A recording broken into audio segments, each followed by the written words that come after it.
Hey, little lady. A while back, I saw where you had asked somebody to make a graphic for you, the Bobby, and I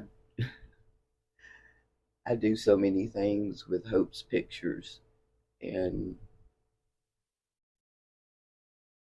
I sit with her probably 2 or 3 hours a day at least, and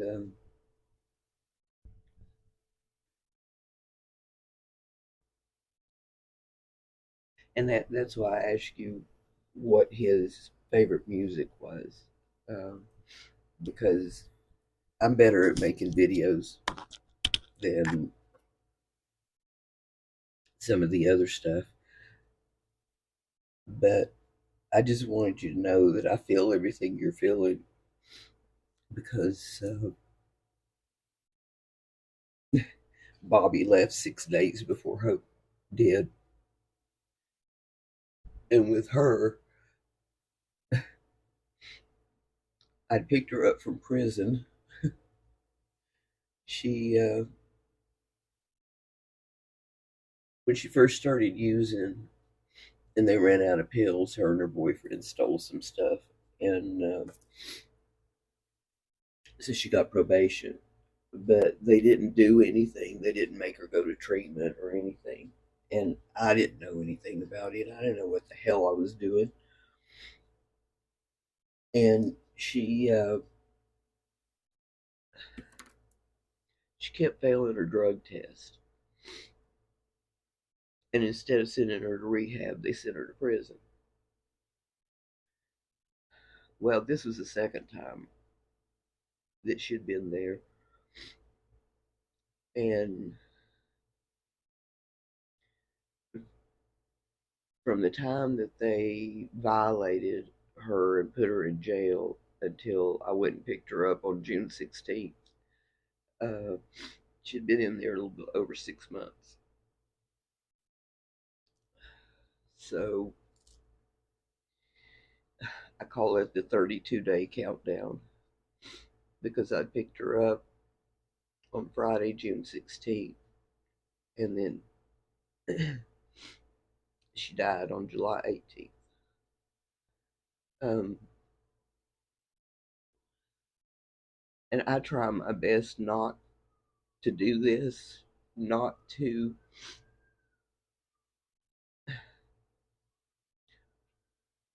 not to relive that period leading up to it, but I can't help it. And I see you're doing it too. It's just something we have, or I don't think it's not anything we have to do. I can't help it. I can't help it because I can give anything if I could go back and change stuff, but I can't. I've sat down 6 times to do this video to talk to you. Um, just because I know, well, I was afraid of this, but I mean, hell, it's going to come, so fuck it. Um, I just wanted you to know that I'm here for you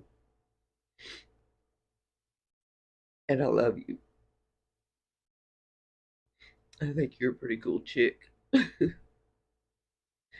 and I hate that we're in the same boat, but I just wanted to reach out and talk to you for a minute. I've got to where I really do hate going on Facebook sometimes, and I haven't been doing it a whole awful lot lately because it makes me too sad just to see all these kids gone. And I mean, there's just so much death out there. And, I got to look at it. I don't have any posts from anybody that doesn't have a dead child. Well, except for my stepmom. But even that, she's touched by it because she's been there, from the beginning with Hope. And sometimes I just have to step away from it because it just it gets too ingrained in me, and it gets me really down. So I have to back away. But I started this little room on TikTok. I I guess about 4 months ago, 5 months ago now. It took me forever to go live, but um, I just go in there and start talking about hope. And uh, anybody that wants to come in and talk. And there's been a couple moms that I've connected with, and it's really pretty cool because you know you and I are veterans at this stuff. I can't believe it's been 8 years. Yet it was yesterday. Um, and there's this one lady, Shannon. She's in the drug epidemic uh, group, and she lost her daughter, Gabby, and she's 21, I think. She's 21, and she's like Michelle and Hope, just beautiful. And uh, I don't even think it's been 6 months for her yet. When I lost Hope, I didn't have anybody to talk to. Nobody wanted to talk about it. Uh, they all wanted me just to be same old Sandra. Well, I couldn't, and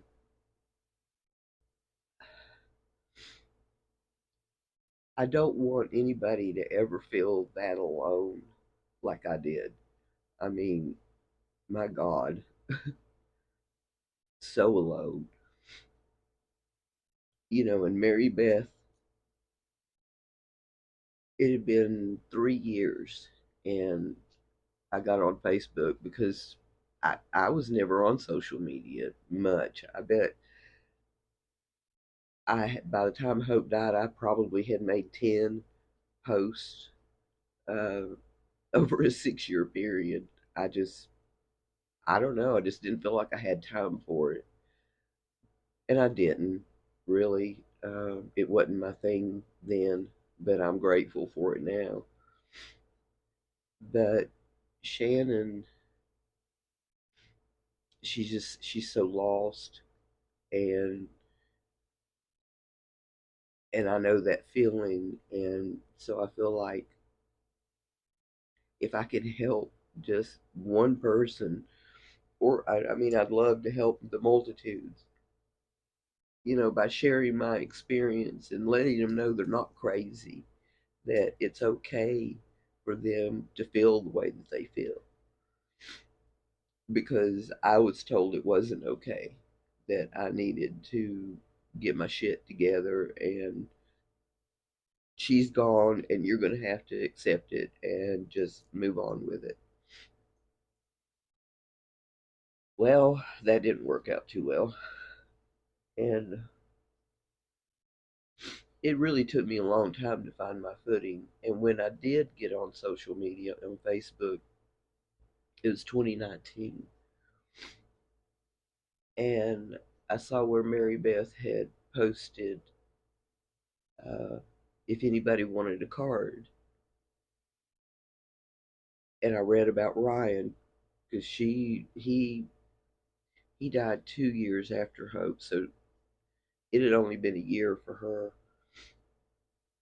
But I felt like she was so far advanced in her handling of the grief than I was. So I put down my name and address, and I thought I'll never see anything from that. And I could not believe it when I went to my mailbox 3 days later, and there it was, that card. And I've told her she has no idea what that meant to me. That it really put me on a road to recovery in some manner. Uh, we never recover, but at least I'm better, you know, except for times like this. But anyway, and it's been kind of fun just to get on there and talk about them. Because I've just got to where I hate all this typing and stuff. And yeah, I talk with my hands. Um, but anyway, I know me, and if I start talking, it'll be 11 o'clock, and you'll have a 2 hour of me talking, which probably would be okay, but shouldn't do that. Anyway, it was around that time then that I was able to start looking at Hope's pictures because I couldn't for the first couple of years. I couldn't,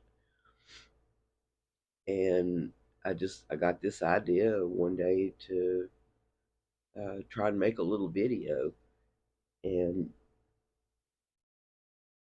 before I knew it, I got pretty good at it, and I posted them on Facebook. I'll have to send you the very first one that I made of me and Hope.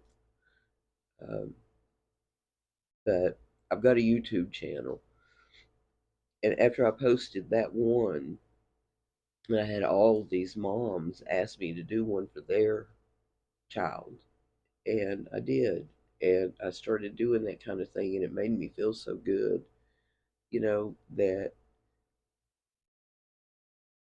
especially their response when they got it, and um,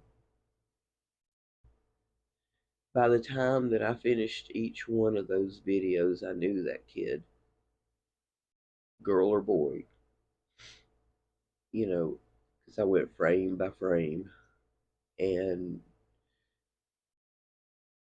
uh, that's how I do Hope. So that's how I do everybody's. But I did on TikTok, like every day I post at least one, probably two or three little 1 minute videos that I've made of Hope, and um, she's pretty well known on there now. But I keep telling people that if they want to come to my live and talk, uh, the way it works is that they hear me talking, but they type stuff in down here.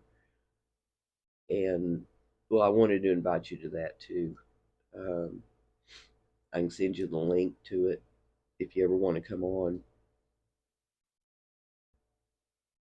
because I send out a notice when I'm going to go live.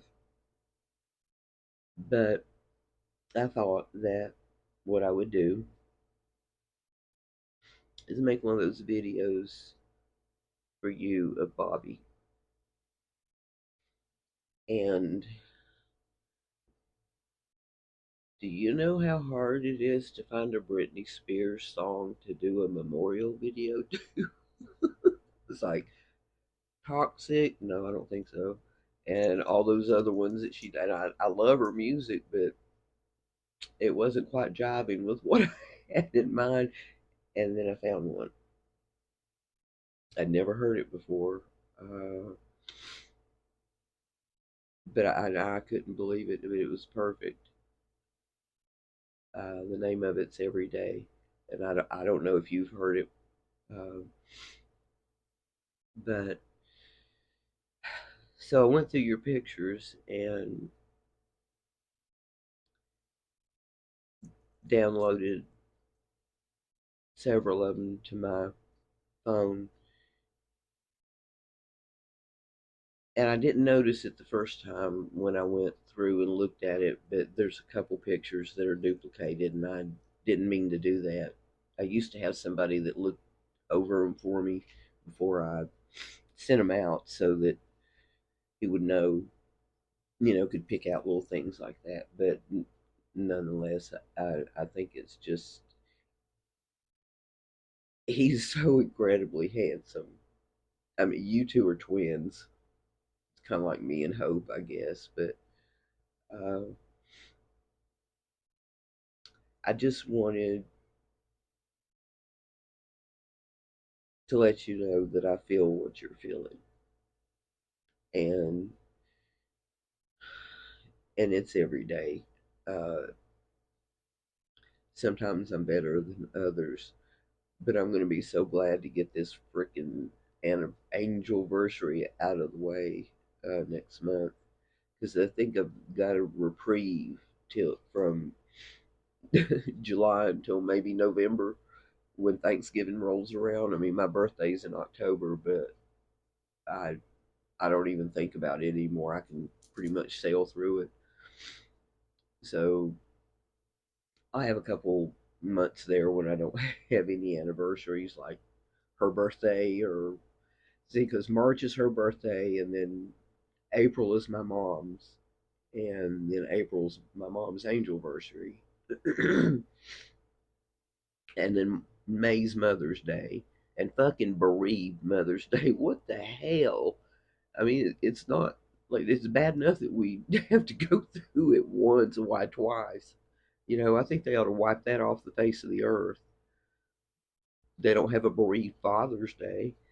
Um, I mean, who wants to experience that shit 2 weekends in a row? And that was really rough. But so also I'm writing a book, and I actually signed with a publisher, and I'm excited about it. But it's Hope's legacy. It's I want to. Mary Beth said this, and I got to steal it from her.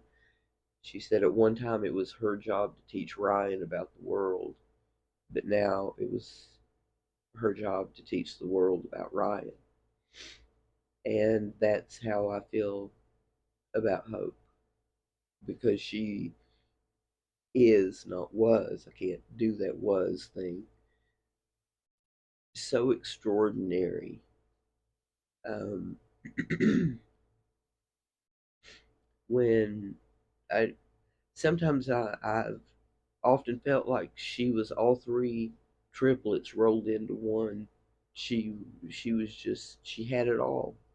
She was one of the most beautiful girls I've ever seen in my life, and I know she's mine, but I'm not saying it for that reason. She truly is, and I mean, it's just like it, it's so freaking intelligent. It just blew my mind. But the one thing that Hope was that I never was, she was intuitive. Well, she was street smart. She had a lot of common sense. She was super intelligent, which sometimes makes it difficult. I think sometimes when people are too intelligent, that it causes some problems. But just the depth of her thinking and the way she felt about people, and that's all she ever wanted to do was help people. Um, and after she died, I met, I don't know, probably 20 people that knew her that I didn't know them. I didn't have any idea who they were. And I was so wrong about those people. You know, they all gave her, in some form or fashion, they kept her safe.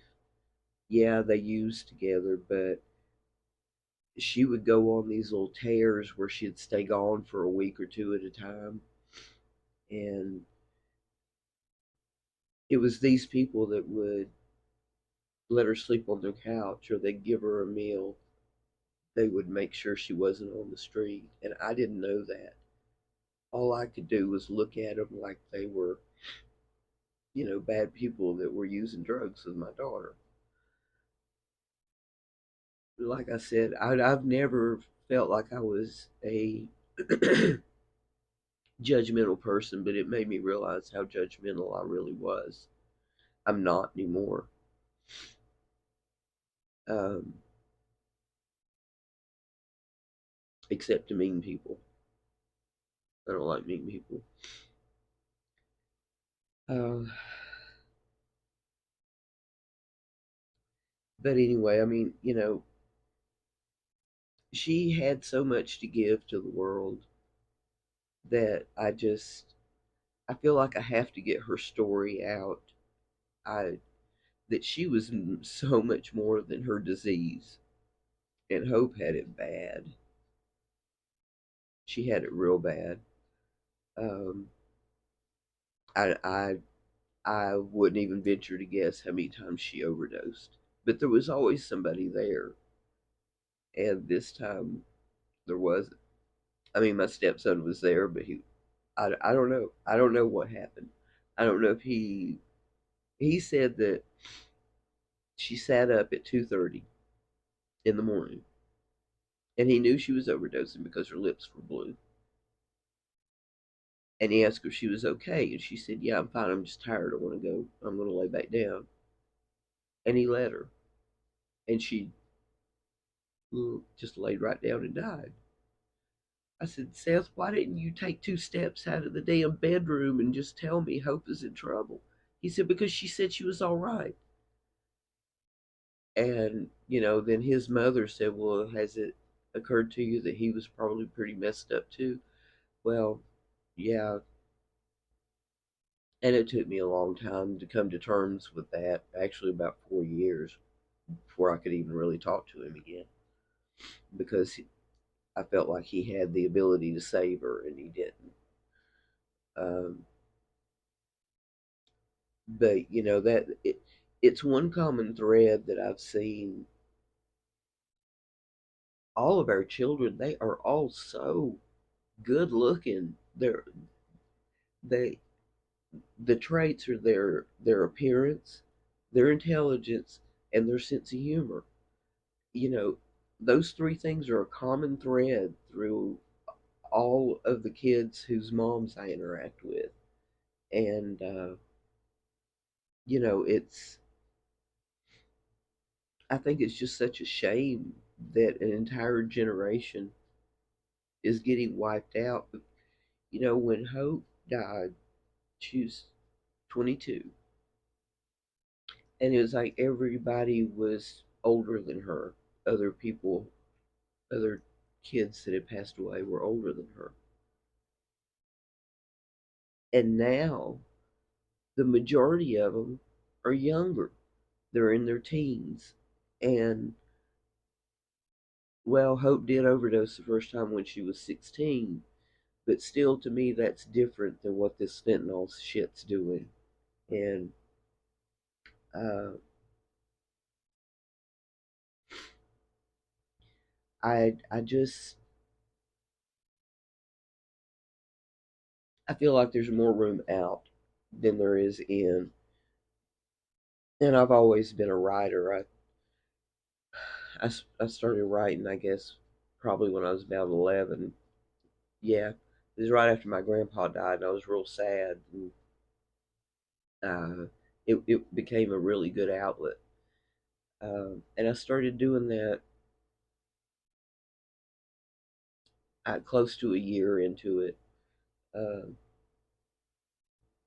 writing about just whatever was on my mind, and not necessarily to her. When I wanted to talk to her, I would go out to Black Mountain where she was raised, and I'd take my selfie stick in my phone, and I would just talk and talk and talk to her. And I've got hours and hours and hours of recordings that I've done. Um, but I'm hoping to have all of this pulled together, and I'd really like to release it on her birthday on March 3rd. Uh, that's a lofty goal considering this is June already. In all honesty, I doubt I'll make it, but shooting for the stars. Anyway, but yeah, it's a really good outlet for me, and I just want the world to know about Hope. That especially she was just so much more than her addiction, so much more, and so that's why I'm doing that to honor her. But I spent a lot of time with your son, looking at his pictures, looking at the two of you together, and I know what you're missing. He's your best friend like Hope's mine, and you lost too. I know we deal with what we have to deal with when it hits us. That's all I know. But anyway, I just wanted to let you know that I love you and that I see you and I see your son. And I hope you enjoy the video and just know that I'm always with you. So we gotta always keep fighting. Love you, sweetheart. Bye.